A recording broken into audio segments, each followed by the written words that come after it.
Hello and welcome to Talking Bottom. I'm Matt Brooks. I'm Ange Pearson. And I'm Paul Tanter. And welcome back, guys. It's been a hot minute. We're Talking Bottom.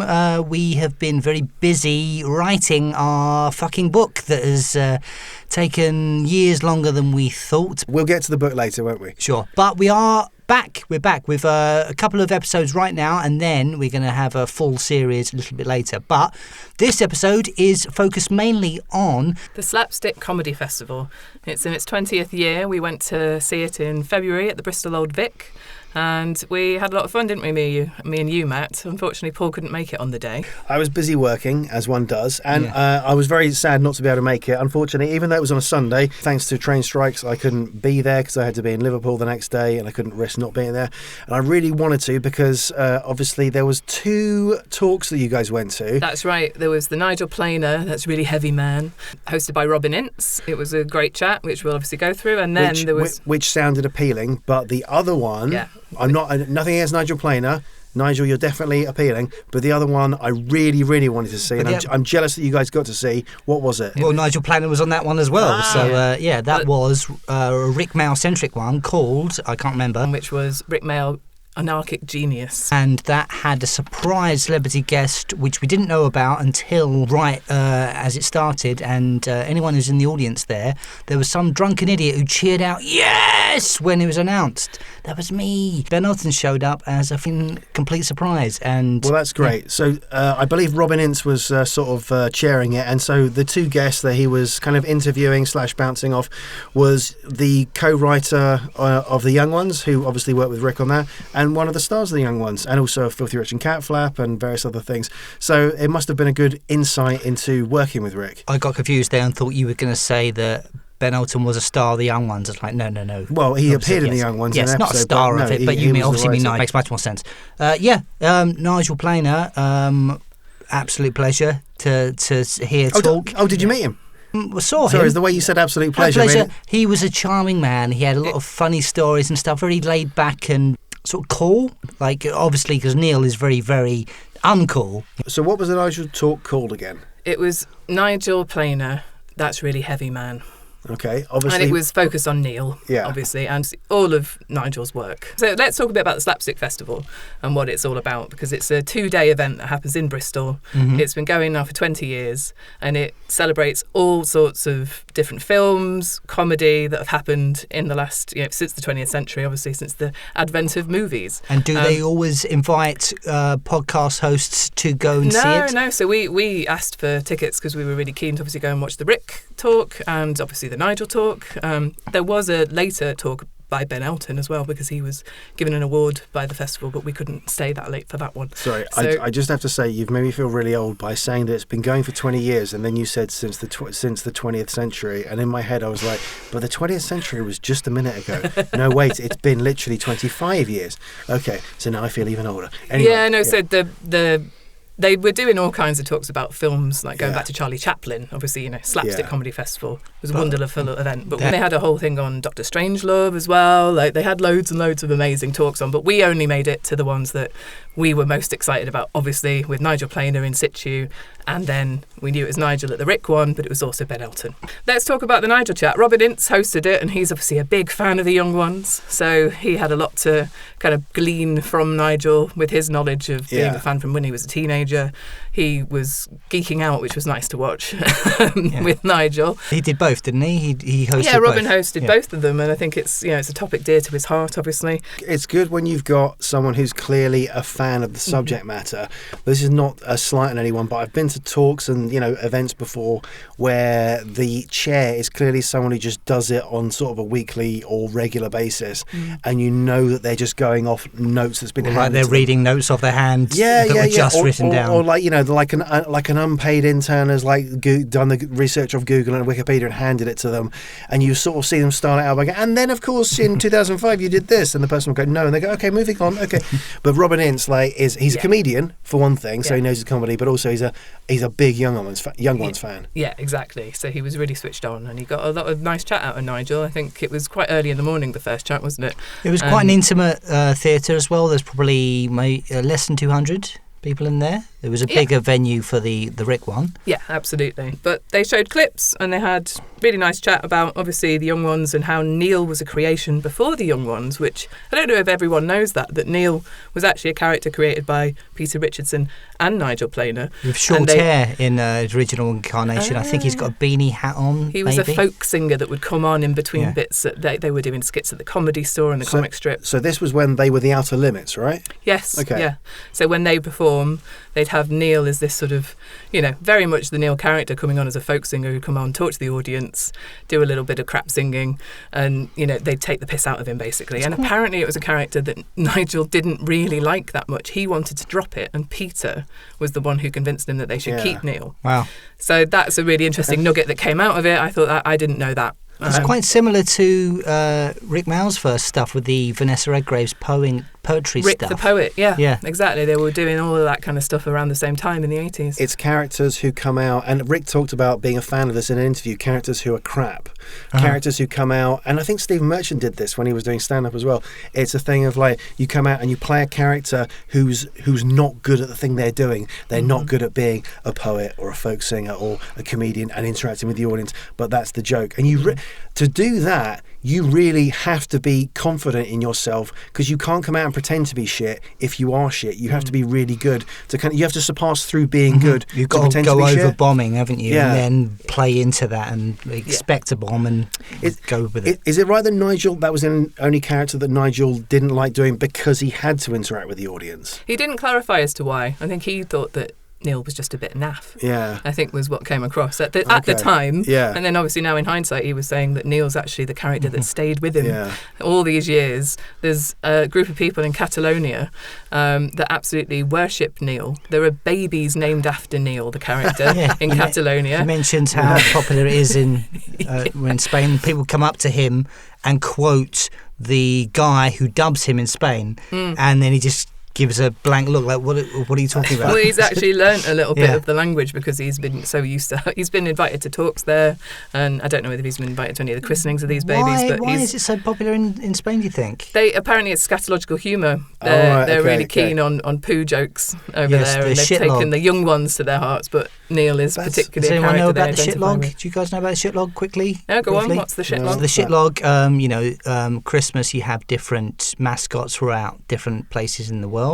Obviously, Santa Claus, probably the most famous one. Catalonia, it is the shitlog, which is a piece of wood that you cut down from a tree traditionally, take it in your home, and then paint a face on it and feed it orange peels throughout all of December. Then on Christmas Eve, by then you've painted a face on it, and then you cover it in a towel and beat it while singing a song. Essentially, you beat it with sticks, and then the parents sneak a present under the sheet and lift it up. Oh, there you go. This all sounds so batshit crazy that I believe it. It sounds like something out of a Black Mirror episode, but also it's something that sounds so nuts that it's probably that is so baked into a culture that they don't question it. Absolutely. So like to someone looking into the UK from outside, and then when a child's tooth falls out, we put it under their pillow. Yes. And we tell them that a fictional character will come, and then they'd go, sorry, are you nuts? Or they'd look at Santa. They'd look at a cross hanging around someone's neck and go,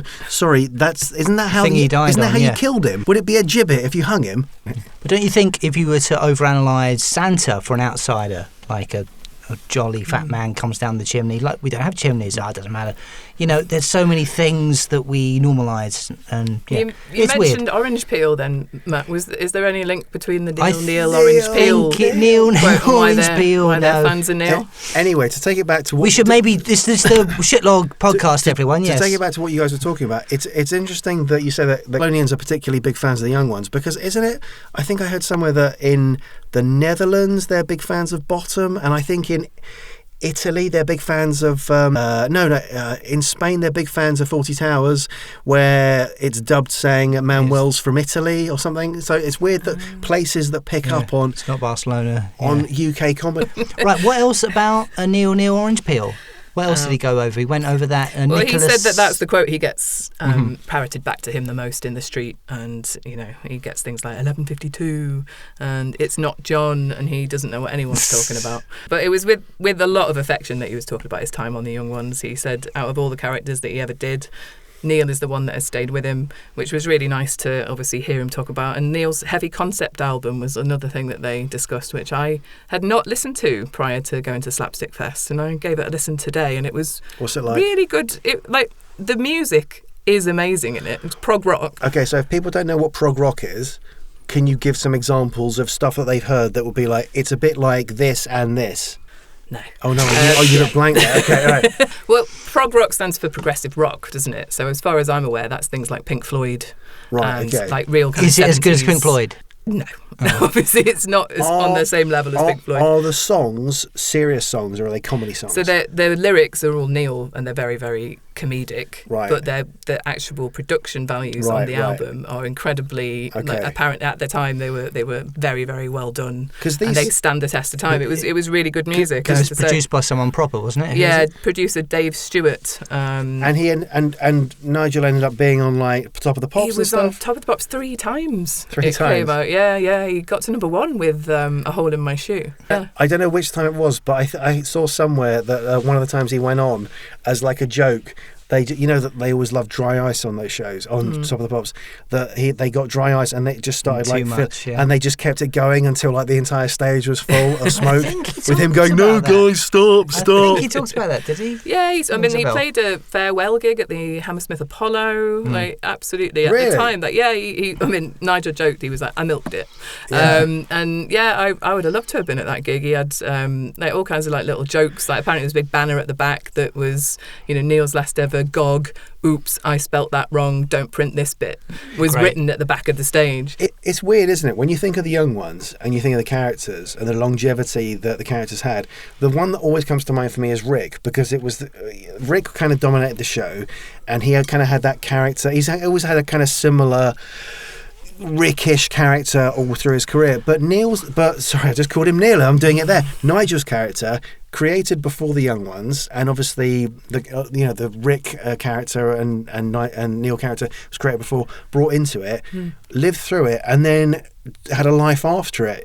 And yet, kind of, we don't really always think of that. I suppose, in a weird kind of way, Rick could have been Richie as a kid. There's little bits of similarities there. I don't think Vivian grows up to be Eddie. I think they are different people, or at least cousins, or they look alike. I came to the young ones after being a Bottom fan. I'm still a child, but to me, Neil was like this new guy. Like there's Richie and Eddie, or with their new name and stuff, they've got their dynamics there. They're still fighting, but then there's this new power dynamic going on with the status of Neil and Rick and Vivian. Like there's someone who Richie or Rick was above in the young ones, which there isn't in he Bottom. Bullies Neil, doesn't he, Rick? Like he's the one he can pick on. There's one time I think when Neil says, "Oh no, I don't condone violence, man, but I'm really going to smash your face in," and then as all bullies behave, when he gets confronted, Rick just completely crumbles and starts begging straight away. So he does bully him, but he's he will back down in a fight. Yeah, and shall we talk a little bit about the fantastic news that Nigel came out with about the young ones? Yes, this was the highlight of the fest for me. You want to say? No, go on. So this isn't our news to say. What we heard Nigel Planer say on his Patreon, he is imminently going to release the American terrible Young Ones pilot that they made. No, not them, if anyone listening isn't aware of it. And Neil was the only original cast member that they brought over to America to film the pilot with, in a similar way to Crichton in Red Dwarf. I think a lot of fans of comedy will know about the fact that Robert Llewellyn was the only cast member that was kept for that pilot. Also a disaster. But what was interesting in the talk, Robin Ince said that he's seen it, and it's not actually as bad as you would think the Young Ones but they've got rid of the Rick character in it, for fuck's sake. Ridiculous decision, but do you too much for America, man. Do you think Robin Ince was just saying that because he's a big Young Ones fan? Potentially, but I'm really, like you say, it's big news because I'm really keen to watch this episode when it does get put out on Nigel's Patreon. He didn't confirm when. He said that it's still very much in a process of it will be put out when the edit is finished. So I don't know What if does they're that doing mean? a It's trimmed already edited. version. What does he mean by that? Well, it must be maybe a trimmed version that they're putting out. I don't want a trimmed version. I want the whole thing. Well, we do, but I mean, he said it's in the edit, so maybe there's going to be extra bits. We don't know.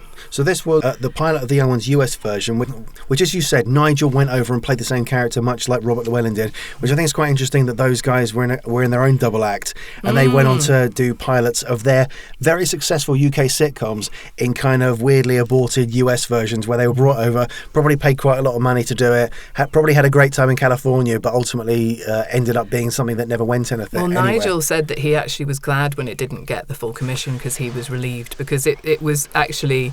They tried to be true to both the Young Ones' Anarchic spirit, but also satisfy that American, more kind of shiny, kind of like bodacious babes were apparently surrounding them in bikinis. Benny Hill was Benny Hill. And Nigel actually had to say at the photo shoot they were doing, he just was not comfortable with it and he thought it was shit. And actually, the Americans abandoned that photo shoot on the word of Nigel because they were like, he knows what he's talking about. But it's funny hearing that he went over there to do the pilot, and when he's doing the photo shoot, the character Neil, everyone can picture Neil, the hippie in his drab, dirty clothes, surrounded by glitzy, probably, very white-toothed, big-titted American babes in bikinis. You can't get anything. You can't imagine a more Hollywooded version of taking something UK-esque, something very British, and trying to sort of like shine it, trying to turn it into something very American. Almost sounds like a comic strip parody, doesn't it? Like, what would they do? What are the Americans going to do with our show? In Churchill, the Hollywood Years, they did a film of that, didn't they? Which is kind of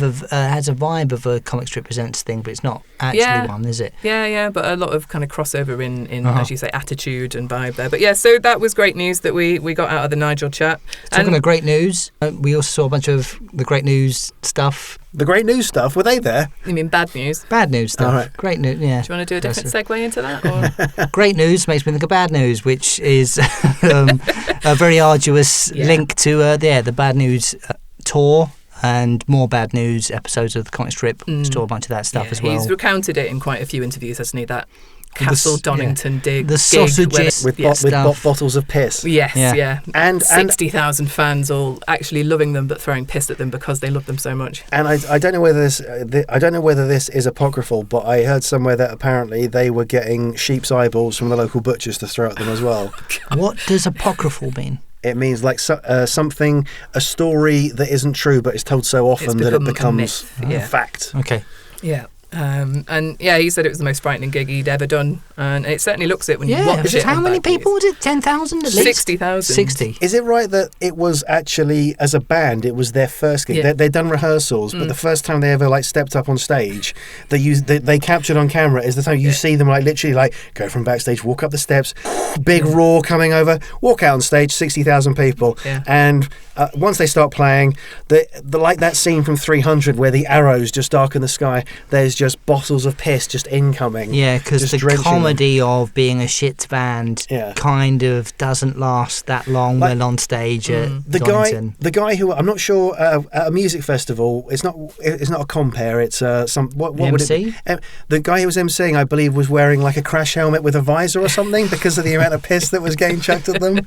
And they've got to stand on stage and they can't cover their faces because they've got instruments to play. Sure. Yeah. And they can't leave early. They've got a lot of time, haven't they? But anyone who watches that, you see that and you see instantly Rick knows he can't play, so Rick goes straight into, I'm just going to be the showman here. And I'm going to showboat and I'm going to wind the crowd up as well. Yeah. So I saw the very end of More Bad News the first time I saw any of that, and I mistakenly thought that was Filthy Rich and Cat Flap. Oh, really? Right? Yeah. Okay. And so I just saw the bit where Neil's talking, Nigel's talking, and Rick Mayall's had his throat cut and can't talk and stuff. It's like, fucking hell, this is bleak. Wow, this series looks great. How do I find it? It was like... when you then found Filthy Rich and Cat Flap, did disappointed, you think... No. Good. Did you watch the first episode and think, oh, the characters seem a bit different and there's a laugh track? At some point, this is going to siege into single camera, no laugh track. I don't know what I thought.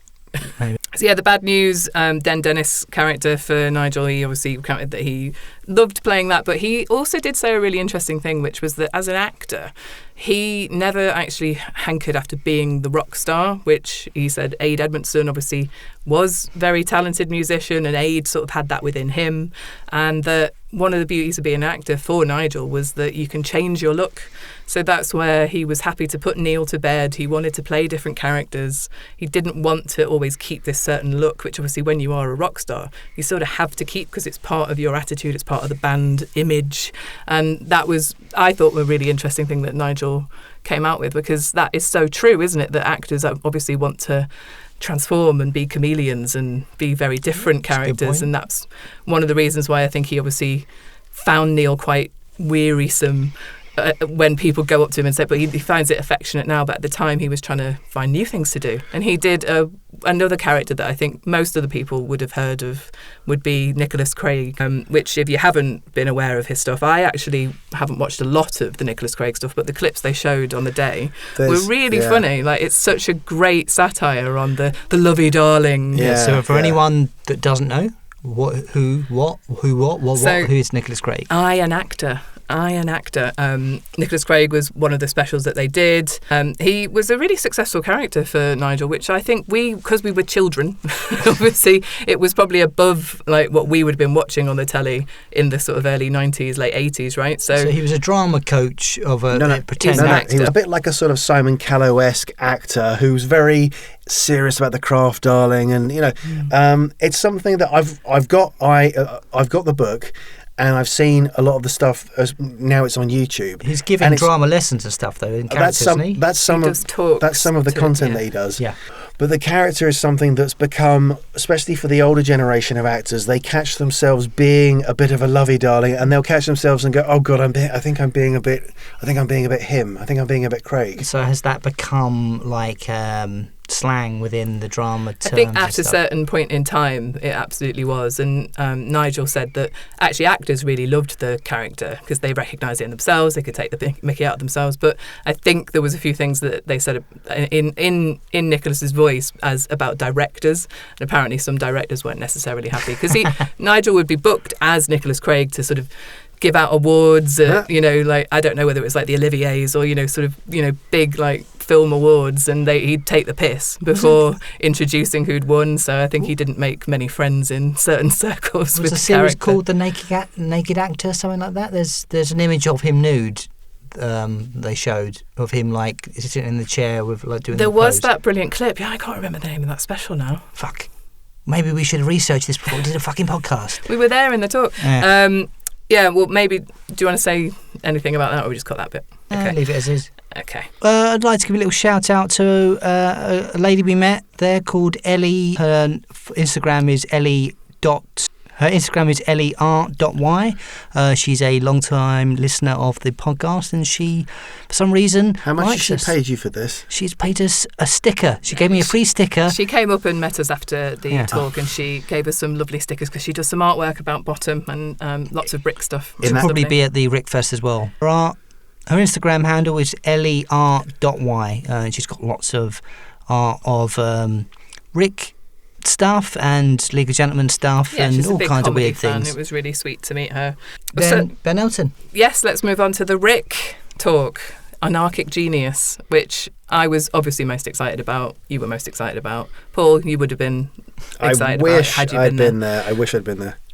And yeah, that's all we'll say about that. No, let's could have gone on for longer, and they said as much in the talk towards the end. Like, well, I think we're running out of time. We've not even shown all the clips. Yeah. The warmth in the room was one of the things that I enjoyed the most about being there live, because a whole room full of Rick fans, there's nothing nicer than sitting there and watching some clips of your idol and hearing two of his best friends, talking about their work with Rick. They both talked about the first time they saw Rick perform. And Ben Elton was 18. He was obviously far too fresher to Rick's third year, much more confident on the same course. If people don't know, they were at the same university in Manchester doing the drama course, and that's how they met. Isn't it mad that yet still like that's the joke still, like, oh, Farty Fresher. Yeah, he must have had a massive amount of admiration for him, but to overcome the first year, third year divide, Well, even. that was what was funny, because Ben said Rick never let him forget it, that dynamic between them. He'd always be like, sorry Farty, what's your name? Sorry Fresher, what's your name?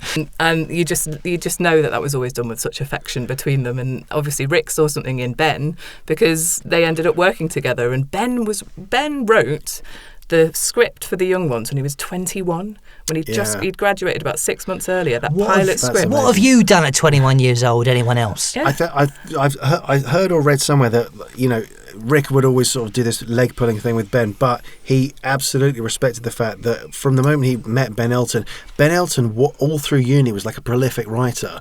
Everyone else would be out getting pissed, and Ben Elton would be like, "What's he doing? He's writing a play." Yeah, he said he wrote a play a week, didn't he? Yeah, and he was like churning out stuff, which is why when it came to The Young Ones and Rick and Lisa Mayall they started the first writing process for The Young Ones was them. Rick said, we've got to get Ben on this because he's such a good writer. Yeah, and that at 21, incredible. And Ben Elton, for anyone who hasn't read, he's prolific still, isn't he? Like, he's done so many novels. He's obviously been a part of Blackadder, Young Ones. He's obviously, I don't know if many people like Upstart Crow, but he's never stopped, has he? And that is, I fully respect Ben Elton for that. He's incredible talent. And Rick, I think, obviously saw that in him. And as all good talented people do, you surround yourself with other people who are really talented. What stuck with me was Ben saying when he was literally 18 years old, seeing Rick perform for the very first time, it stayed with him. And he said, I think everyone who ever saw Rick perform, either live or whether it was on telly, you remember the first time that you saw Rick. And it's so true, isn't it? You remember that first seismic moment when you see what he's capable of. He describes it somewhere as an electrifying moment. He mentioned something along the lines of, and he did pre-text it with, like, don't take this too seriously, it was a joke. He said something along the lines of Rick at the, not the Footlights thing, because that's Cambridge, but the Manchester version of it. Like their review. Yes, went on stage and said something along the lines of, how do you make it as a successful actor in this company? Well, it's very simple. You have to shag Rick Mayall. To roarious applause. Well, if you're a bird... if you're a bird, you have to have shagged Rick Mayall, and if you're a bloke, you have to know a bird who shagged Rick Mayall. Was that the full quote? Yeah. Okay. I heard Nigel Planer in an interview once talk about where he first saw Adrian Emerson on stage, and it was something along the lines of Adrian Emerson was doing a sketch about soldiers in World War One, and they had sort of the cliched thing of like patches over the eyes, which you'd always see after a gas attack, and the idea was like these soldiers have been in like this horrific gas attack, and it turned out that the entire genesis, the entire like gag of the sketch was that the reason that they had their eyes were bandaged was because they'd been wanking too much. One of these stories that really, really stood out to me was Rick invited Ben Elton back to his, or they went back to Ben Elton's or something, and opened a bottle of whiskey and watched episodes of Cat Flap together.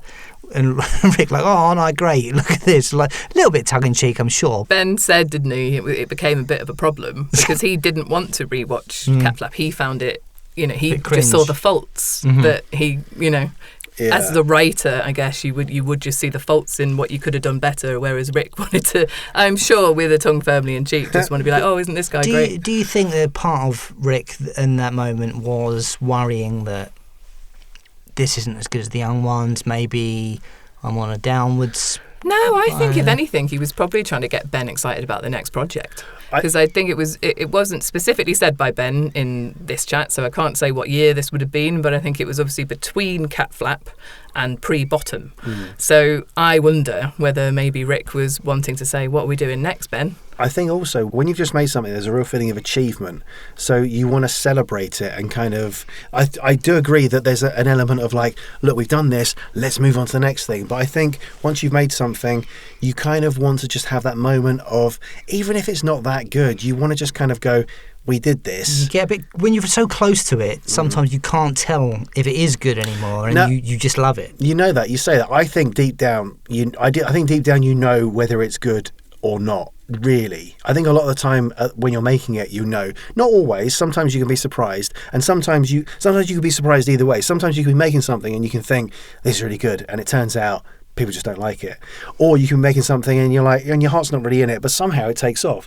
But I think most of the time, maybe Rick had such a huge amount of self-confidence that filter didn't quite work, because I think we all agree Filthy Rich and Cat Flap, it's got its charms, but it's not their best work. Now maybe Rick, when he looked back at it 30 years later, would go, okay, it wasn't all that. Having said that, but at the time, if it's just what you've just made, you're like, we've made that, we achieved that. It's so difficult to make anything in this industry. I'm not sure how soon after he'd made it they went back for the whiskey. Yeah, Ben didn't clarify. He just said that it became a bit of a problem because every time they went back to Rick's, he wanted to put Cat Flap on. So that's and then they also said that Alexei Sayle had said similar, that when he went back to Rick's, it wasn't Cat Flap, it was Rick on tour, and he would show him. And he'd be watching it, acting as if it wasn't him, saying, "He's great, this bloke, isn't he?" Do you know what?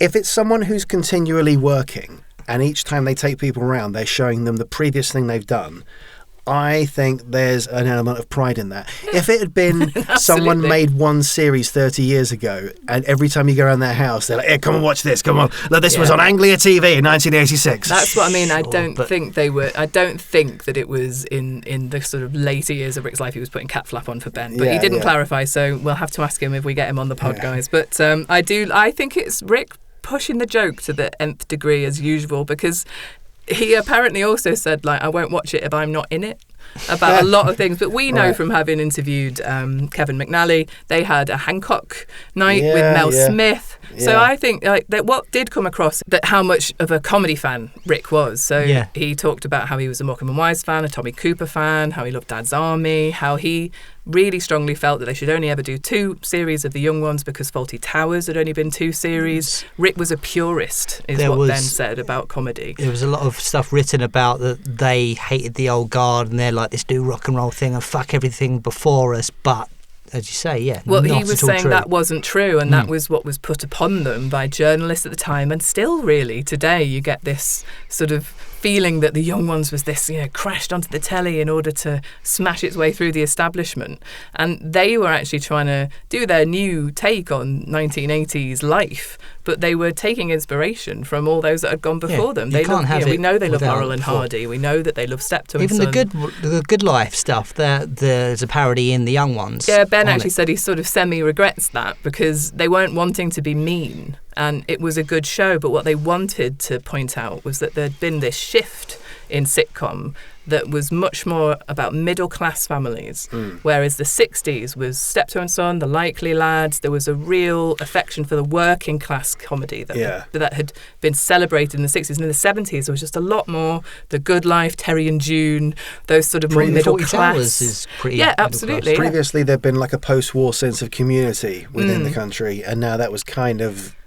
Thatcher was kind of destroying that, right? Yeah. So I think that was what they were wanting to achieve with it. They weren't trying to say, oh, all the other stuff is crap and we want to do this new stuff that's so much better. Ben was trying to get across the fact that they had huge affection and it wasn't an arrogant thing they were doing. They were actually wanting to just do their own thing, and it wasn't an attack. Because Rick even he appeared on Cannon and Ball, didn't he, in the 80s? Yes, they mentioned that episode. Okay. Yeah, they spoke about that and how, I guess the Rick character in Filthy was meant to be this light entertainment guy, and that was what they were sort of, again, affectionately lampooning, and it came across as maybe a bit nastier than they actually intended it to, because Rick had a real affection for all of those sort of Saturday night entertainment. Obviously they wanted to take the piss though. That's the job, right? They're writing comedy, they need to take the piss out of like the current, like, what do you get now if you're watching any kind of topical stuff? You're taking the piss out of what's surrounding you. So do you think there's anywhere people could read all about where the influences of Rick and Eddie come from, like Gordon and Simpson, Laurel and Hardy, stuff like that?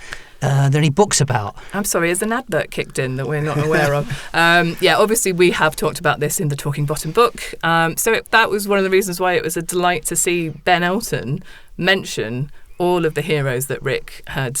Like, in fact, there was more that came out of it. I didn't know Rick had been a big Dad's Army fan. Right. I mean, it stands to reason because Dad's Army is a hilarious program, right? Yeah. So it's just any nuggets that you get post Rick's death is so wonderful, and that was what I mean about the warmth in the room. Ben clearly spoke about his friendship with Rick. With such warmth. Nigel had actually joked at the top of the thing, he was between Robin Ince and Ben Elton, and they're both big talkers, right? So Nigel said, I knew I was going to have an easy gig sat between these two. So if we're not talking about Nigel too much in this, it's because actually Nigel couldn't get a word in edgeways a lot of the time, but he was very much in agreement about the comedy fan that was Rick Mayall. So they talked about Young Ones, they talked about Filthy. Earlier end of the 80s, did they mention any Dangerous Brothers or anything like that? They did. They got onto Ben Elton pointed out that it was actually Adrian and Richard Bastard. Really? In 20th Century Coyote. Okay. And then they became the Dangerous Brothers. So they were both. So sorry, they were Adrian Bastard and Richard Bastard. Yeah, Okay. I think when they were playing live at the Comedy Store, comic strip and Comedy Store. So the Bastard Brothers, would they call themselves? Well, this is what's interesting. I think it was 20th Century Coyote, and they were Adrian Bastard and Richard Bastard, and it developed into the Dangerous Brothers as the double act. I presume by the time, obviously, they were on Saturday Live. Didn't Ben Elton say something along the lines of, 20th Century Coyote? Shit joke then, shit joke now. Well, yeah, I mean, is that just literally a pun on Fox? Yeah. That's all that is. I believe so, yeah. If anyone's ever wondered, it's just a horrible animal instead of Foxy Stoat. They talked about Kevin Turvey, the kick of the 80s. I mean, I love the Kevin Turvey character, so it was great to hear them talk about the monologues that Rick did and how actually, if you think about it, they were a homage to the Ronnie Corbett monologues that you'd get of him in the chair, but with a fresh take. Who, of course, Ben then worked with on his... Ben Elton had a show with Ronnie Corbett would come on and do a monologue at the end with I don't know if it was called the Ben Elton Show. It was in the latter end of the 90s. Ben Elton had a stand-up show.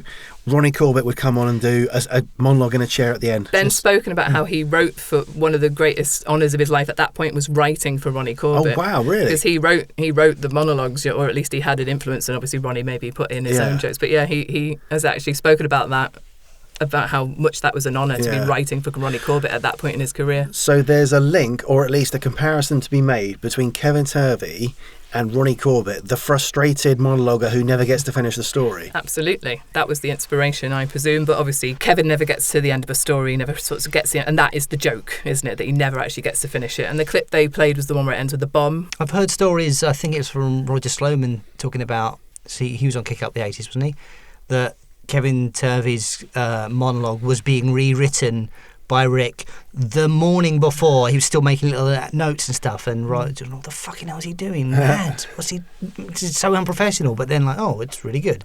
Yeah, well, I think, again, what comes across is how much work Rick put into his performances, into his writing, that I think when you watch, you just think, it's just coming out of him so naturally, because he was just such a natural performer as well, and he could improvise, right? Yeah. All of his, every time you ever see him on camera, he's improvising, isn't he? If he spots that he's being filmed, anyone's anecdotes about Rick, he was always on, wasn't he? The blowjob video. Yeah, any chance for a laugh, Rick would be looking for it, and he'd be taking that laugh. I mean, one of the things that Nigel did say was that when he used to improv with Rick on stage, he actually used to get a bit annoyed with Rick. Really? Because it was almost impossible to try and vie for the attention Rick of the would audience. Just dominate everything. Yeah, right, okay. Which was an interesting, Nigel didn't say it in any kind of nasty way, but he was like, oh no, at the time I would get a bit pissed off with him. I think that's where Greg Davis's favourite term, force of nature, comes in, and it's quite apt, right? Yeah. Absolutely. It was stand back on Rick Mayall, wasn't it? And quite rightly so. Can you imagine what it must have been?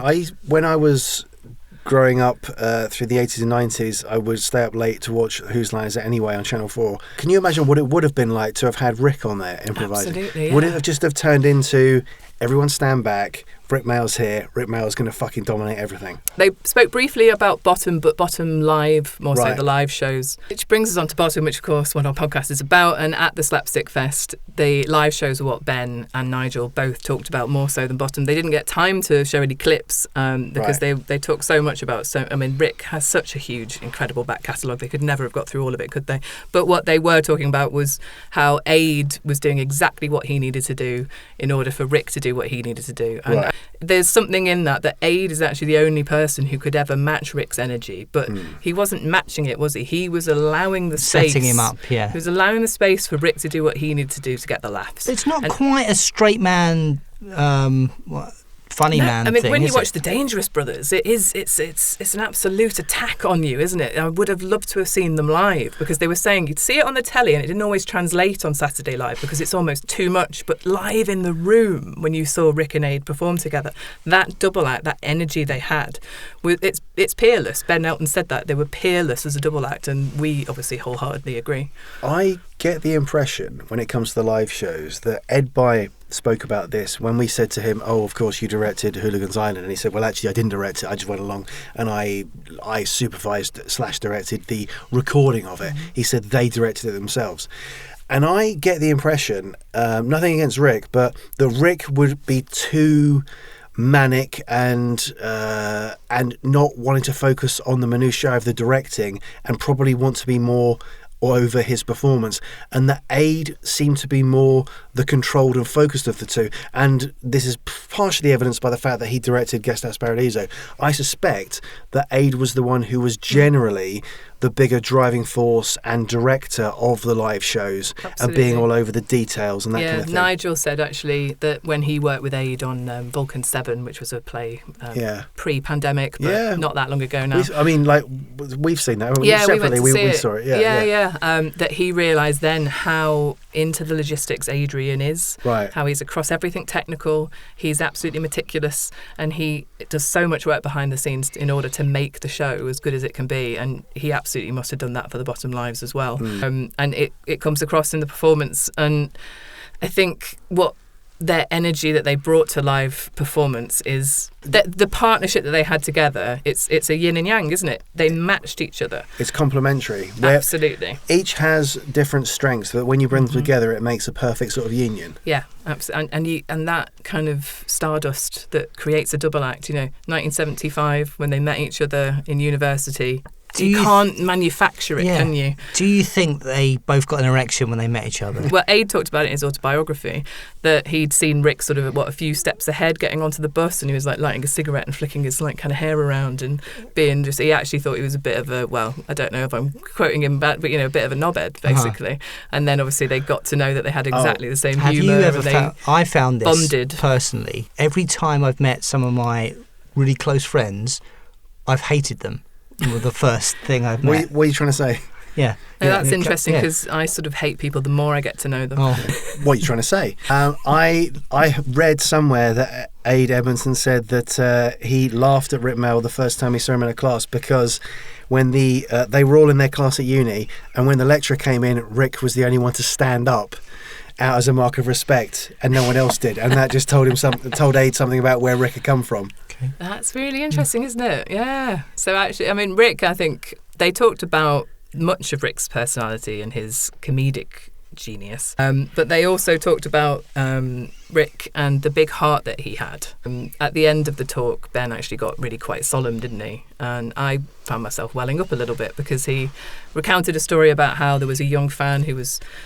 They'd started by Robin Ince was talking about the letters that Rick used to do, the really funny ones from the best man and crossing out, you're a cunt and all that, and then just lots of love and violence, Rick.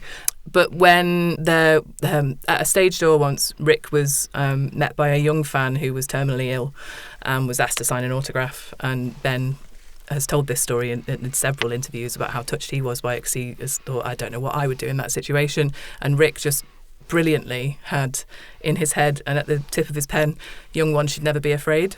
And that's what he signed for this young fans. That's sweet. And it's incredibly powerful, isn't it, that you can turn something that's, the humour that he used to, young one should never be afraid, into something that really means something. It's got such depth. And he talked about the big heart that Rick had, actually.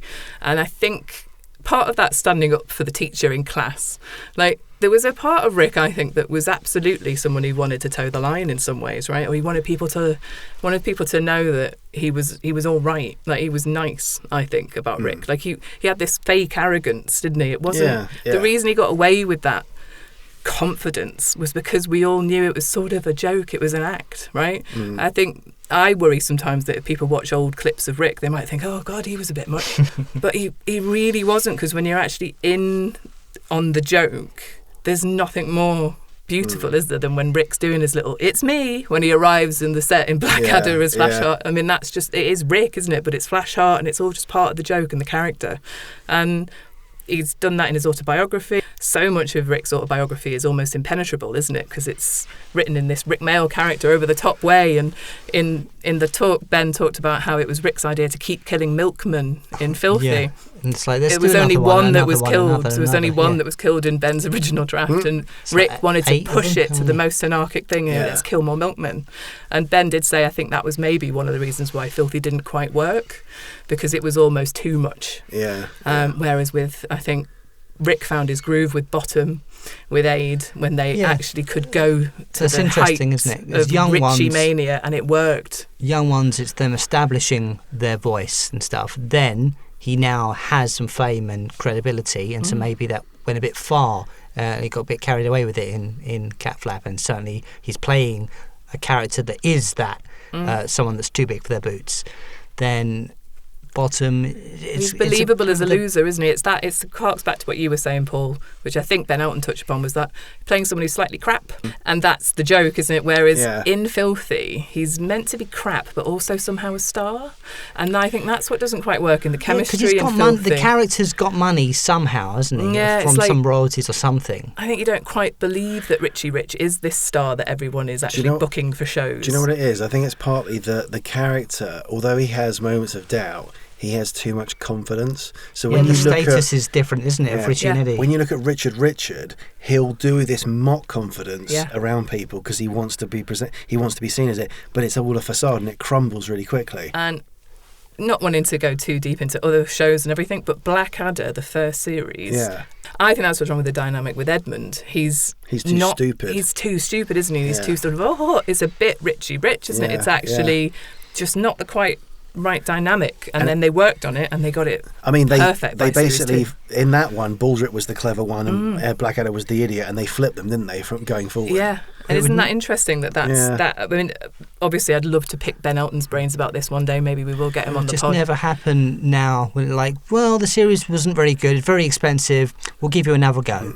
Oh, well, yeah, taking a chance. Oh, yeah, like, we'll give you another go. You can only set it in 3 rooms. And, okay, fine, challenge accepted, we'll do it. Okay. And thank God they did, because we got 3 great further series out of it. You mentioned that Ben said that Rick had an enormous heart. I've heard him say before that he had an enormous heart and it failed him far too young. That feels like a really dark joke that no one ever gets. But I laughed the first time I heard him say that because I thought it was a joke. He had an enormous heart and it failed him. I know what you're saying, Paul, but he did actually say that was one of the things that he wrapped up with actually at the talk at the Slapstick Festival, and it's the emotion in his voice when he says it. He was very much like he had an enormous heart and it failed him far too young. I did think him reenacting Rick's death blow for blow was really bad taste, though. That was a bit much, and there was, we haven't actually mentioned, there was a lady doing sign language during the entire talk, and they kept saying the word knob for knob gags. That was a great callback that she obviously had to keep signing knob. Did she put a K on it or not?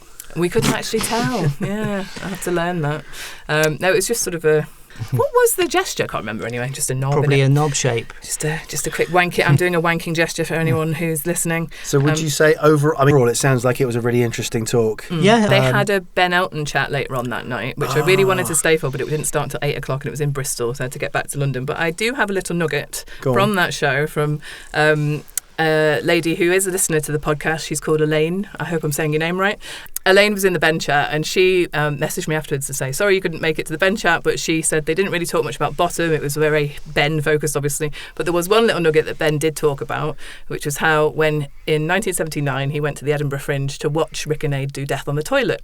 And the really, really interesting thing that I love about this, and I'm sure you two will as well, was that it starts with, one scene starts in it anyway, there's a knock on the front door and Aid answers it, and it's Rick, all dressed in black, carrying a scythe, playing the character Death. Oh.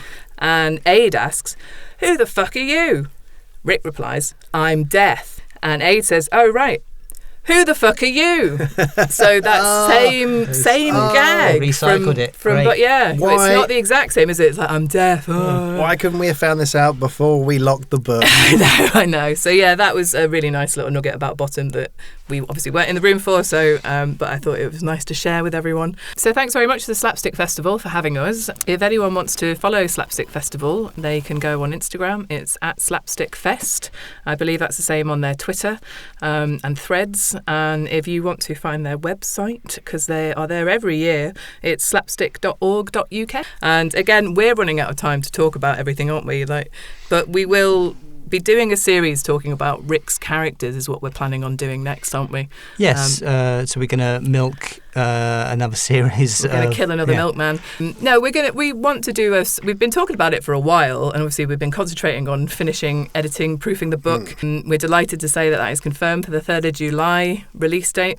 And we're also planning a live podcast at the Mayall Comedy Festival. It's already sold out, guys, so sorry if you didn't manage to nab tickets, but we are planning more live podcasts as well in the future. We'll keep you posted on that on other podcast episodes. Just to chat a little bit about the idea for the Rick series that we want to do. We talked about it before. We want to do some episodes, each one on a show or a character that Rick is particularly associated with, such as we would like to do one about the young ones. It won't be a series about the young ones, it'll be an episode. We'd like to do an episode about Filthy Rich and Cat Flap, Mr. Jolly Lives Next Door, Kevin Turvey, probably The New Statesman, probably Rick and Aid's appearances in Blackadder, that kind of thing. Drop Dead Fred. Well, I mean, we don't know exactly how many because there are so many characters we can look at for Rick, but yeah, that's something that we want to do, certainly this 6. summer. All right, guys, well, we have run out of time, so thanks for listening. If you do want to follow us on our socials, we are at Talking Bottom on X, Facebook, and Insta. Just call it Twitter. I'd rather you didn't follow us on X anymore. We're on Blue Sky. What's our Blue Sky handle? Are we on Blue Sky? At Talking Bottom. Great. No. There is like an extra Beat Sky B or something, though, isn't there? Do follow us on X, because you never know, it might not be owned by Elon Musk forever, so do follow us on there as well. Maybe he'll be fired into space and never return. Thanks for listening, everyone. Bye. See you next time.